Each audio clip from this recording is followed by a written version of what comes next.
Bonjour à tous. Dans le cours précédent, nous avons fini le chapitre 42 du prophète Yecheskel, la vision que l'ange a montrée au prophète Yecheskel. Dans le chapitre 43, la vision continue. Vu que nous, on se concentre sur la construction du temple, nous allons continuer dans le chapitre 43 à partir du verset 13, dans lequel l'ange dit au prophète Yecheskel les mesures du misbéar de l'autel.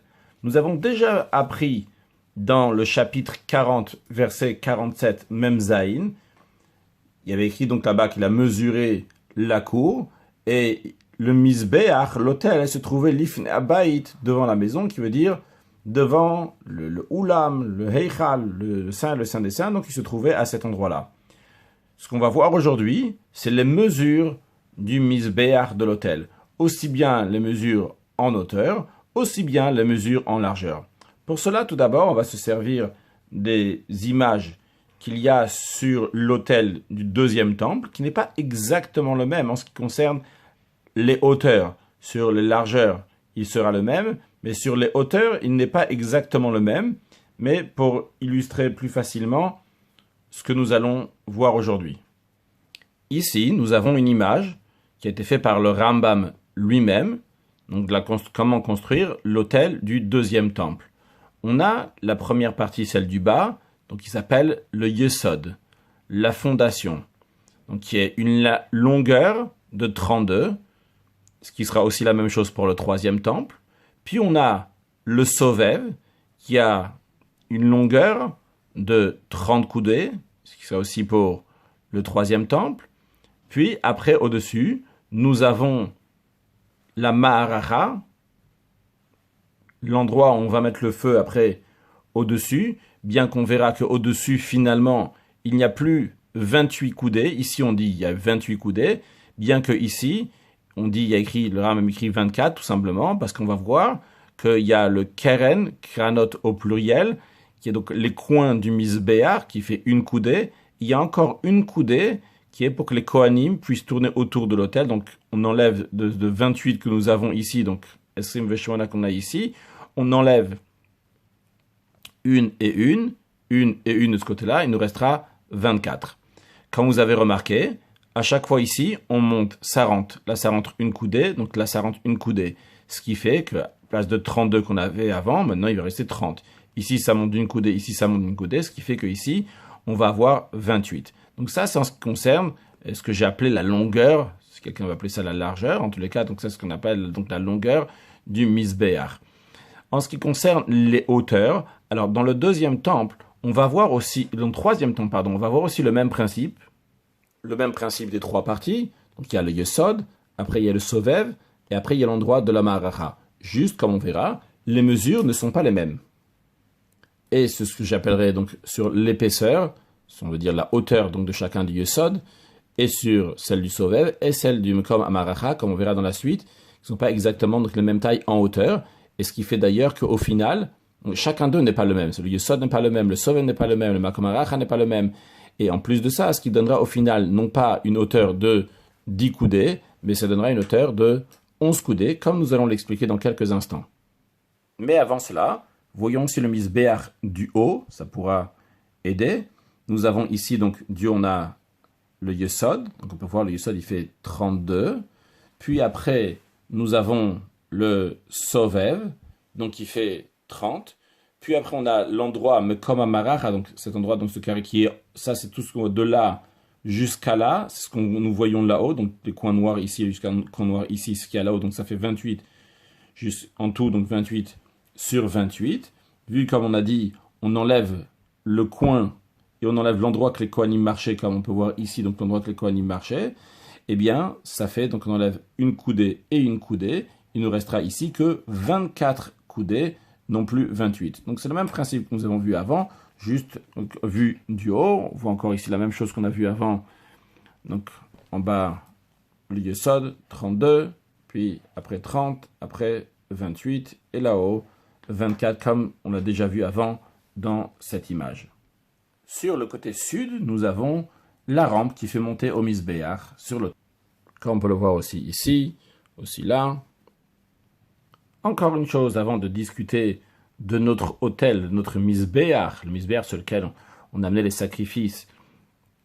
Avant de voir donc les détails du Yesod, du Sovev et du Mekom Maracha, de l'endroit où on mettait le feu. Avant ça, rappelez encore une chose. On parle en amot. Les amot, c'est des coudées. Une ama au singulier, des amot au pluriel. Une ama, en général, elle peut faire 5 tfachim, elle peut faire 6 tfachim. Donc je ne vais pas dire en général ou pas. La ama peut faire 5 tfachim ou 6 tfachim. Tfachim, c'est le pluriel d'un tefar. Un tefar, c'est une palme, donc ce qui représente à 8 cm. Donc, il peut y avoir des amot qui font 4 fois 5 qui font 5 tfachim, et des amot qui font 6 tfachim. Quand ils font 5 tfachim, ça représente 40 cm. Lorsqu'elle fait 6 tfachim, ça représente 48 cm. Donc, nous verrons que certaines coudées font 5 tfachim, et certaines coudées font 6 tfachim, ce qui fera au bout du compte un petit changement. On peut même déjà s'avancer pour la suite. Il y a 3 endroits, c'est simple. On va dire que toujours, il y a les amot qui font 6 tfachim, à l'exception de 3 endroits. Ici, dans la hauteur, ces 2 coudées que nous voyons ici dans le Yesod, eh bien, ils ne sont pas de 6 tfachim, ils sont seulement de 5 tfachim et 5 tfachim. Donc, en tout, ici, le Yesod fait 10 tfachim et non pas 12 tfachim. Encore un endroit, c'est ce que nous voyons ici. Donc là, ça rentre à l'intérieur, ce renfoncement qui est à l'intérieur. Donc, ne fait pas ici, c'est pas une ama de 6 tfachim, mais c'est une ama de 5 tfachim. Ce qui d'ailleurs fera que ici, il y a 5 tfachim d'un côté et 5 tfachim de l'autre. Et donc, il y a seulement 10 tfachim en tout et non pas 12, ce qui rajoutera donc 2 tfachim de plus sur le Mekom Maracha, à l'endroit de Maracha. Encore un troisième endroit qui fera 5 coudées sur 5 coudées, c'est les coins que nous voyons ici, donc les 4 coins qu'il y a sur le Misbéach, ce qu'on appelle le Keren au singulier, les Kranot au pluriel, qui font 5 coudées sur, pardon, pas 5 coudées, 5 tfachim sur 5 tfachim, et non pas, donc c'est une coudée, c'est une ama de 5 tfachim, et non pas de 6 tfachim. Et maintenant sur le texte, Perek Mem Gimel, Pasuk Yud Gimel, chapitre 43, verset 13. Ve'ele midot hamizbeach ba'amot. Voici les mesures de l'autel avec les amot. Alors, quel ama s'agit-il? Alors, il y a une ama qui est ama vatofar, qui est une ama, donc une ama de 5 tfachim, avec encore un tefar, vatofar, donc ce qui fait en tout 6 tfachim. Maintenant, ce qui concerne le vecheka ama. Cheka ama, c'est le yesod qui est appelé chek. Comme Rashi nous ramène les paroles de nos sages dans le traité Menachot, vecheka ama, ze ha-yesod, c'est la base du misbéach. Comme Rashi explique la raison, que chek, c'est la chaîne chikoui, l'expression de chikoui qui veut dire que c'est fixé, donc c'est l'endroit du yesod de la base qui fixe l'autel. Donc, en ce qui concerne le cheka ama, donc le yesod, ça on nous dit que ça ama, c'est une ama tout court. C'est pas ama vatofar, une ama de 5 tfachim plus un tefar. C'est une ama seulement de 5 tfachim. Donc, le yesod a 2 amot, a 2 coudées. Ça qu'il a 2 coudées, c'est une coudée de 5 tfachim et encore une coudée de 5 tfachim, qu'en tout, donc il y a seulement 10 tfachim dans la hauteur du yesod. Dans le chek à ama.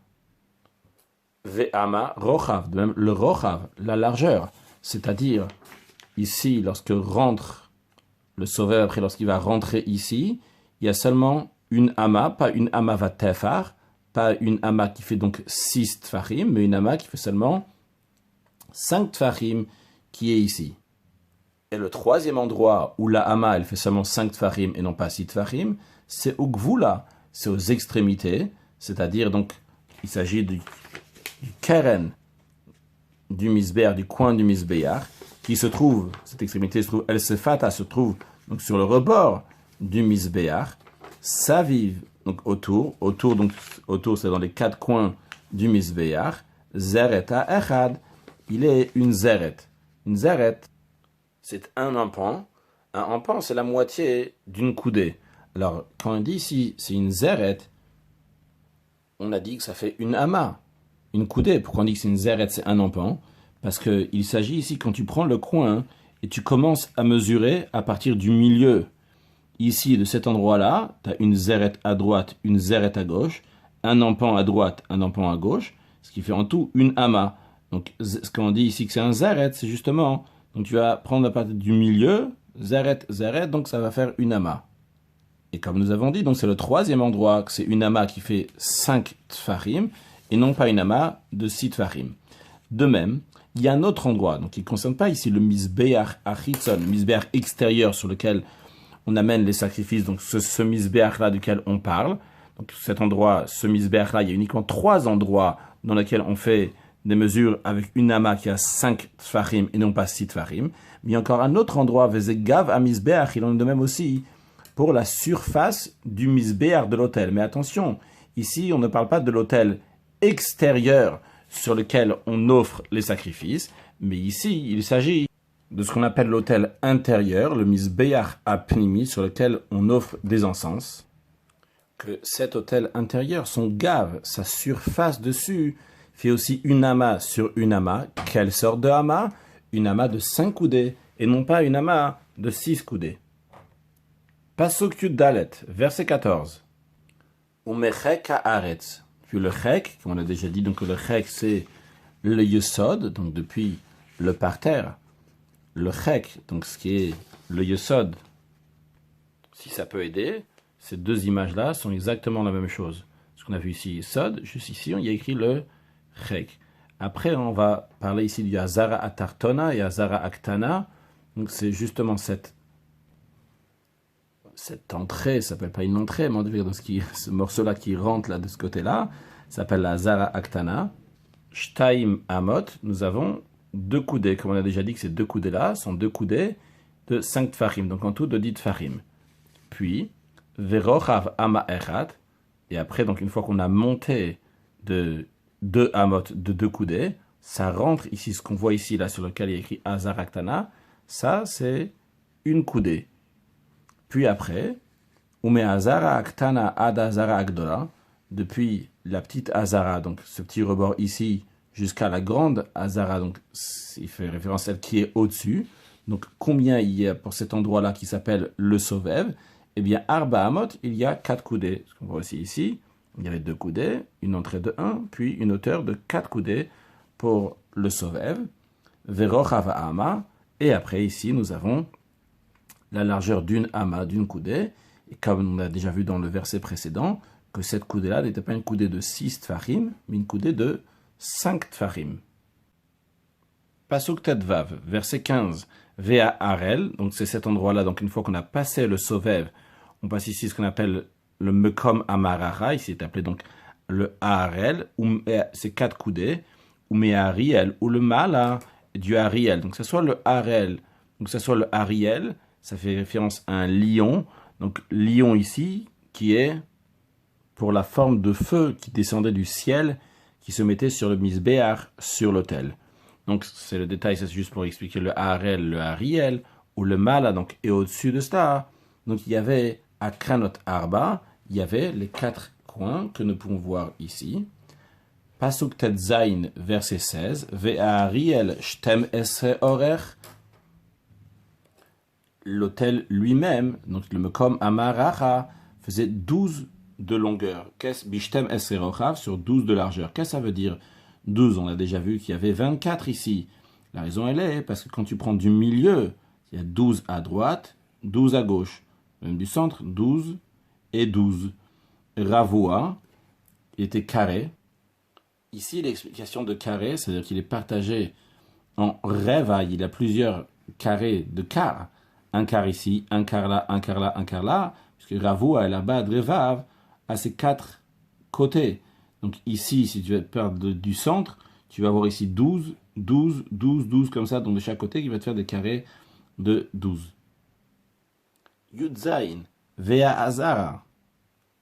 Comme on l'a déjà vu, il y avait la petite Hazara, la grande Hazara. Quand il parle d'Hazara ici, il parle de cette enceinte-là, qui est au-dessus, donc la surface entière.